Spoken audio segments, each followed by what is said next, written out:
Everyone, I am Sonam. Welcome back to my YouTube channel Apna Vidyalaya. आज के इस वीडियो में हम आप सभी को बताएंगे एक मोस्ट इम्पोर्टेंट टॉपिक। तो यहाँ पे आज के इस वीडियो में हम आप सभी को बताएंगे क्लास 10 सामाजिक विज्ञान का सबसे महत्वपूर्ण दीर्घ उत्तरी और वायरल प्रश्न, और साथ ही साथ हम आप सभी को इस पूरे प्रश्न के उत्तर भी बताएंगे बहुत ही अच्छे तरीके से और बहुत ही सरल तरीके से आपको कैसे उत्तर लिखना है, जिससे जो टीचर होंगे जो आपके बोर्ड की कॉपी को चेक करेंगे वो आपको पूरे के पूरे नंबर दे। ठीक है, और ये जो क्वेश्चन हम आप सभी को बता रहे हैं दीर्घ उत्तरी क्वेश्चन, ये 6 नंबर के क्वेश्चन आप सभी के 2024 बोर्ड सामाजिक विज्ञान के वायरल पेपर में ऐसे ही आएंगे।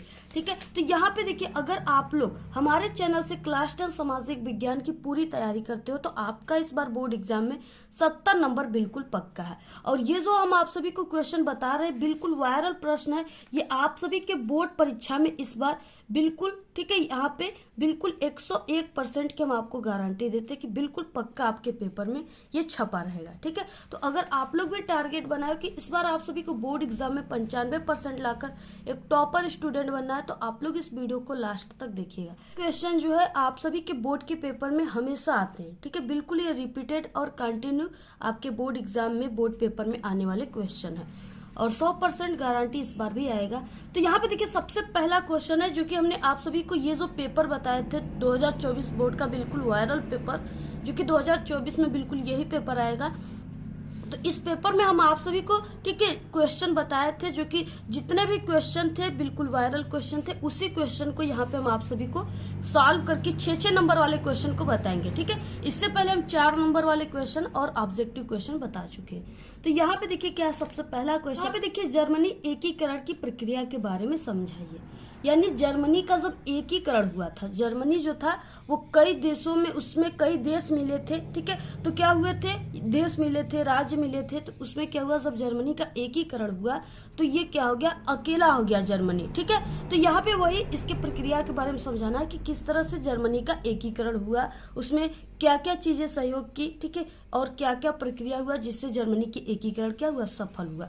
तो यहाँ पे आप सभी को वही इसमें देखना है। तो सबसे पहले देखिए, जर्मनी एकीकरण का जो प्रमुख चरण इस प्रकार है। चरण का मतलब इसका प्रकार, ठीक है, यानी जर्मनी एकीकरण का प्रमुख प्रकार क्या है, तो ये इस प्रकार है, आपको ऐसे उत्तर लिखना है। नेक्स्ट पहला है सबसे हेडिंग की राष्ट्रीयता की भावना जागृत करना। ठीक है, ये बहुत ही इंपॉर्टेंट और फर्स्ट हेडिंग है। यानी जो वहाँ के जर्मन लोग थे उनके अंदर, उनके मनोभाव में राष्ट्रीयता की भावना जागृत करना, सबसे पहला हेडिंग आपको यही डालना है। देखिए, जर्मन लोगों में क्या है कि 1848 ईस्वी के, ठीक है, पहले ही राष्ट्रीयता की भावना क्या हो गई थी, जागृत हो चुकी थी। यानी 1848 एकीकरण के पहले ही जो जर्मन के लोग थे उनके अंदर राष्ट्रीयता की भावना क्या हो गई, जागृत हो चुकी थी। राष्ट्रीयता की भावना मध्यवर्गीय जर्मन लोगों में बहुत अधिक थी।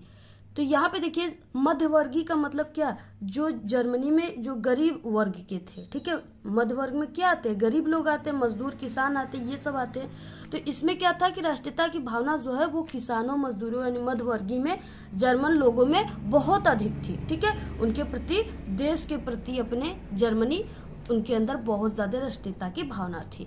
इसके बाद देखिए नेक्स्ट है यहाँ पे कि प्रेस की आजादी और संगठन बनाने की स्वतंत्रता। यानी जब यहाँ पे जर्मनी का एकीकरण हुआ तो इसमें क्या हुआ, प्रेस की आजादी हो गई, और क्या है कि संगठन, लोग अलग अलग के जो ग्रुप के लोग थे वो क्या करने लगे, अपना अपना संगठन बनाने की उनको स्वतंत्रता मिलने लगी, वो अपनी संगठन बनाने लगे। तो यहाँ पे क्या है, जर्मनी एकीकरण की मांग के दौरान संविधान, प्रेस की आजादी और संगठन बनाने की स्वतंत्रता जैसे सिद्धांतों का क्या हुआ, विकास हो गया। तो इसके बाद नेक्स्ट हेडिंग है संसदीय व्यवस्था स्थापित करना। तो यहाँ पे देखिए, संसदीय व्यवस्था स्थापित करने के लिए पृष्ठभूमि तैयार की जाने लगी। यानी जो पृष्ठभूमि थी वो सूची तैयार करने जाने लगी। नेक्स्ट है उदारवादी विचारधारा का उद्भव। यानी क्या हुआ, जर्मनी के एकीकरण के बाद उदारवादी जो विचारधारा के लोग थे उनका उद्भव हो गया, यानी उनका उदय हो गया। ठीक है, यहाँ पे क्या है, इसमें राष्ट्र निर्माण की इस उदारवादी विचारधारा को राजशाही और फौजी ताकतों के विरुद्ध कड़ी चुनौती का सामना करना पड़ा। इससे उदारवादी लोग जो थे वो क्या थे, वो गर्म लोग होते हैं, ठीक है, गर्म दल के लोग होते हैं। तो वहां पे क्या हुआ कि जर्मनी के एकीकरण में उदारवादी विचारधारा का उदय हो गया, जो कि उनके ताकत जो थे वो राजशाही और फौजी ताकतों के विरुद्ध कड़ी चुनौती का सामना करना पड़ा उनके आगे।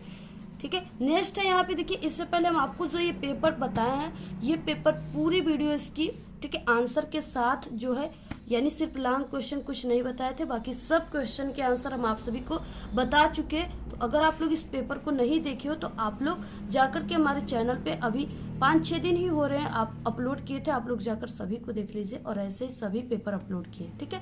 और ये पेपर इसमें से आप सभी के यानी कि 70 नंबर का आपका पेपर होता है, तो इसमें से आपका 60-65 नंबर का बिल्कुल पक्का है कि आएगा। तो आप लोग इस पूरे पेपर की जाकर के तैयारी कर लीजिए और आप लोग शेयर भी कर दीजिए अपने सभी दोस्तों में। तो नेक्स्ट हेडिंग है 5वां, भूस्वामियों का समर्थन। तो यहाँ पे देखिए भूस्वामी यानी कि जो जिनके पास ज्यादा से ज्यादा जमीन थी, भू था, ठीक है, उनका क्या हुआ, समर्थन मिला, तब जाकर के जर्मनी का एकीकरण जो है वो सफल हुआ। तो यहाँ क्या, उनका प्रसार बड़े भूस्वामियों ने भी समर्थन किया।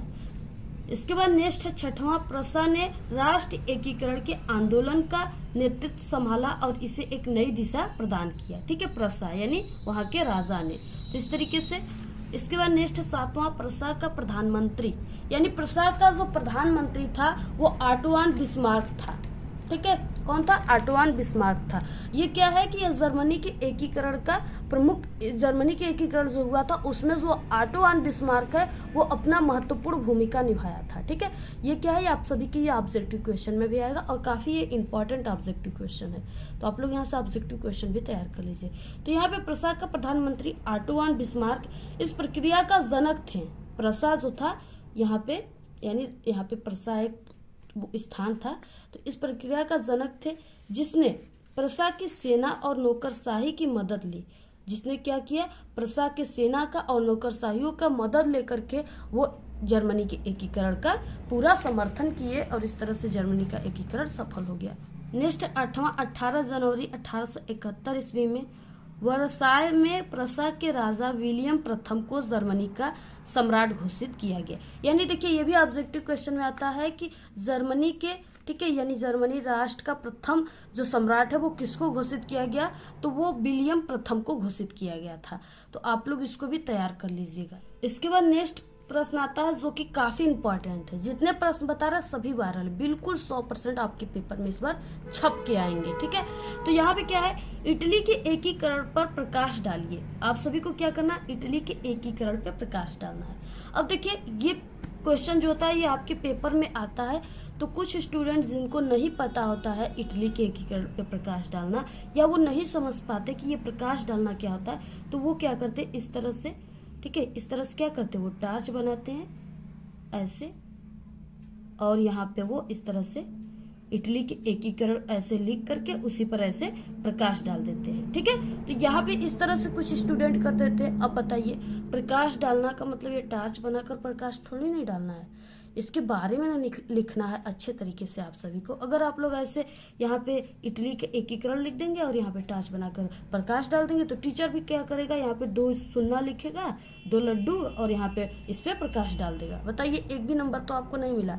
इसलिए आपको देखिए यहाँ पे समझने की जरूरत है कि यहाँ पे आपको टार्च बनाकर प्रकाश नहीं डालना है, बल्कि इटली के एकीकरण पे आप सभी को इसके बारे में लिखना है कि इटली का एकीकरण किस प्रकार हुआ है, ठीक है, तब आपको नंबर मिलेगा। तो यहाँ पे देखिए इटली के एकीकरण की प्रक्रिया जो है वो 19वीं शताब्दी में शुरू हुई थी। जो 19वीं शताब्दी था उसमें क्या है, इटली का एकीकरण की प्रक्रिया शुरू हुआ। इस प्रक्रिया का विवरण इस प्रकार था, यानी इसका विवरण किस प्रकार था, आपको इसी पर प्रकाश डालना है। तो यहाँ पे देखिए सबसे पहला है यहाँ पे, इस समय इटली अनेक वंशानुगत राज्यों और बहुराष्ट्रीय, ठीक है, हैप्सबर्ग साम्राज्य में बिखरा हुआ था। यानी जब इटली का एकीकरण नहीं हुआ था तो उस समय जो इटली है उसमें क्या था, अनेक वंशानुगत राज्य थे और उस वो का बहुत यानी बहुराष्ट्रीय, यानी इसमें बहुत सारे राष्ट्र मिले हुए थे, इसमें ये बिखरा हुआ था बिल्कुल, इसका यानी कोई पहचान नहीं था कि हाँ ये इटली है। जब इसकी एकीकरण हुआ तब जाके पहचान हुआ कि हाँ इटली जो है ये काफी अच्छा है और यहाँ पे कई सम्राट जो है वो राज्य किए हुए हैं। इस तरह से उसका पहचान हुआ एकीकरण से, ठीक है, वो निकल कर सामने आया।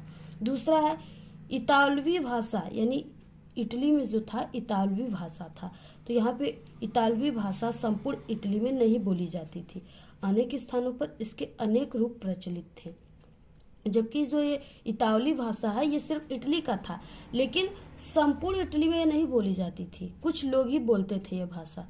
बाकी अनेक स्थानों पर क्या था, इसके अनेक रूप थे, यानी अनेक नाम थे, जहाँ भी बोला जाएगा इसका अलग अलग नाम था, ठीक है। नेक्स्ट है यहाँ पे 1861 ईस्वी में विक्टर इमैनुएल द्वितीय को एकीकृत इटली का राजा घोषित किया और 1870 ईस्वी में यह एकीकरण पूर्ण हुआ।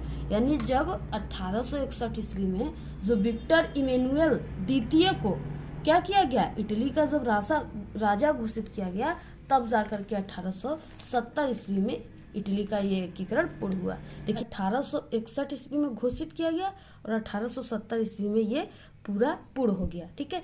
9 साल लगे इसको पूरा होने में, इटली के एकीकरण होने में। तो इसमें जो राजा था वो कौन थे, विक्टर इमैनुएल द्वितीय, ठीक है, इसको तैयार कीजिएगा आप लोग। नेक्स्ट है यहाँ पे चौथा, 1830 ईस्वी के दशक में ज्यूसेppe ने इटली को एकीकरण करने में सबसे ज्यादा प्रयास किया। तो यानी 1830 ईस्वी में क्या था, ज्यूसेppe एक राजा था, ठीक है, एक व्यक्ति था। तो यहाँ पे ज्यूसेppe ने इटली को एकीकरण करने में सबसे ज्यादा अपना क्या किया, प्रयास किया। तो आप सभी को यहाँ पे ये भी तैयार कर लेना, प्रयास किया और उसने यंग इटली नामक संगठन स्थापित किया, यानी एक यंग इटली नाम का संगठन स्थापित किया, जिसमें नौकरशाही आ गए, ठीक है, सेना आ गए और कई कंपनियां भी आ गई। तो इस तरह से आप सभी को तैयार रखना है। नेक्स्ट है कि हम आप सभी को बता दें कि ये 6 नंबर वाले क्वेश्चन है, तो कम से कम आप सभी को, ठीक है, 6 इसके आप सभी को 6 लिखना है इसके बारे में, यानी 6 आप सभी को हेडिंग लिखना है या 6 इसका विशेषता लिखना है, तब आपको पूरे 6 नंबर मिलेंगे।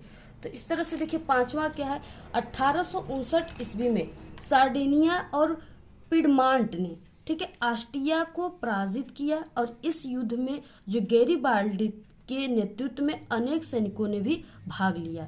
इसमें क्या किया इन्होंने, 1859 ईस्वी में सार्डिनिया और पिडमांट ने क्या किया, ऑस्ट्रेलिया को पराजित किया, जिसमें क्या था कि कई जो सैनिक थे इसमें भाग लिए, तब जाकर के ये यहाँ पे इटली का एकीकरण संभव हो पाया।